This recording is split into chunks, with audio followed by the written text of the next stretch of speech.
Assalamualaikum warahmatullahi wabarakatuh. Selamat bergabung kembali bersama channel kami Baboning Primbon. Sahabat Baboning Primbon yang dirahmati Allah Subhanahu wa Ta'ala, pada abad ke-14 di wilayah Jawa dikenal 9 penyebar agama Islam yang kondang dengan sebutan Wali Songo. 9 wali itu tinggal di beberapa daerah penting di sekitar pantai utara Jawa. Strategi dakwah yang digunakan Wali Songo amat bervariasi tergantung wilayah dan kondisi masyarakatnya. Sebagian besar dari para penyebar Islam ini beradaptasi dengan luas agar penyampaian Islamnya diterima masyarakat. Penamaan Wali Songo seringkali dilekatkan dengan wilayah dakwahnya. Akibatnya, sebagian besar masyarakat tidak mengenal nama asli dari masing-masing wali. Berikut adalah 9 tokoh Wali Songo, nama asli, strategi, dan wilayah persebaran dakwahnya. Yang pertama, Sunan Gresik. Sunan Gresik atau Maulana Malik Ibrahim dianggap sebagai orang pertama yang menyebarkan Islam di Jawa. Ia pertama kali datang ke desa Sembolo, sekarang desa Laren di Kecamatan Manyar, 9 km utara kota Gresik.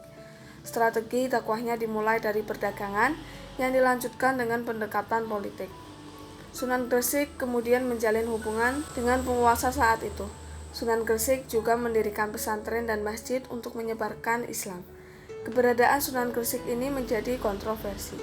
Selama ini ada perbedaan antara pandangan masyarakat dan fakta sejarah. Keberadaan Sunan Gresik tidak diakui secara akademis, namun tetap berkembang sebagai kepercayaan masyarakat. Yang kedua, Sunan Ampel. Nama asli Sunan Ampel ialah Raden Rahmat.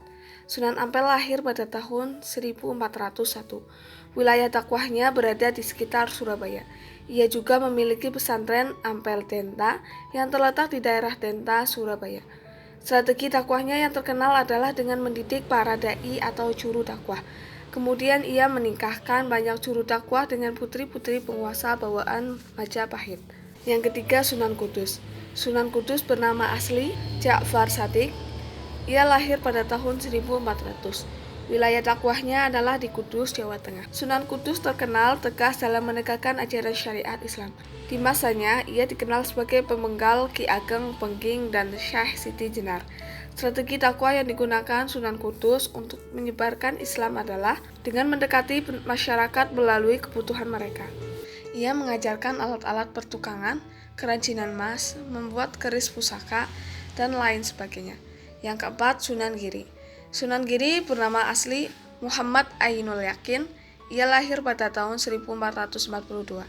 Orang tuanya adalah Syekh Maulana Ishak bersama Dewi Sekardadu, putri Menak Semboyo yang merupakan seorang penguasa wilayah Balambangan di ujung kerajaan Majapahit.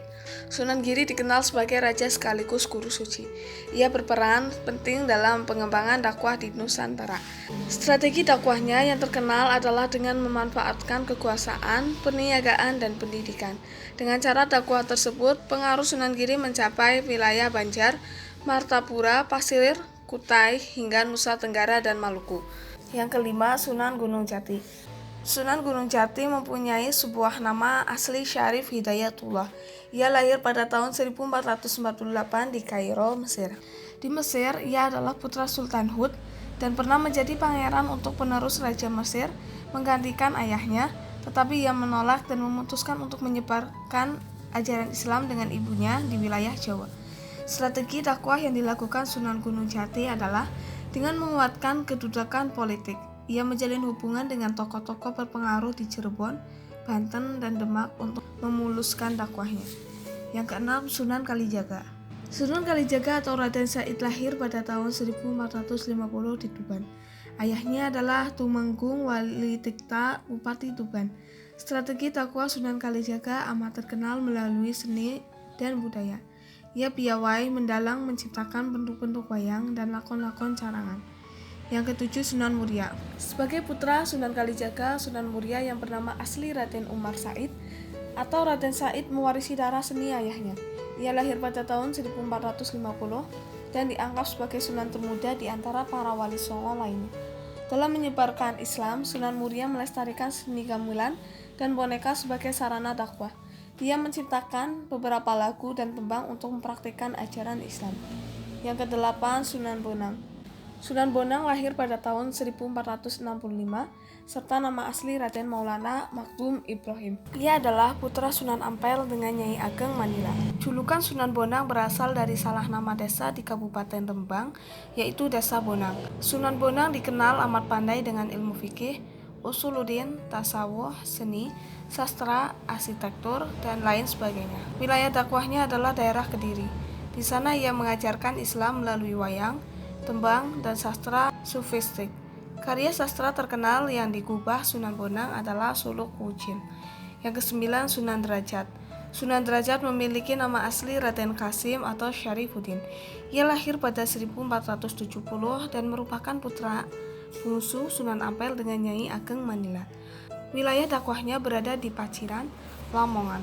Strategi dakwahnya terkenal dengan pendidikan akhlak kepada masyarakat. Di Paciran, Sunan Derajat mendidik masyarakat untuk memperhatikan kaum fakir miskin. Ia menjunjung tinggi kesejahteraan umat. Selain itu, Sunan Derajat juga dikenal dengan pengajaran teknik membuat rumah dan tandu. Sahabat Baboni Primbon yang dirahmati Allah Subhanahu wa taala, demikian merupakan nama-nama asli Wali Songo dan wilayah persebarannya. Semoga bermanfaat. Wassalamualaikum warahmatullahi wabarakatuh.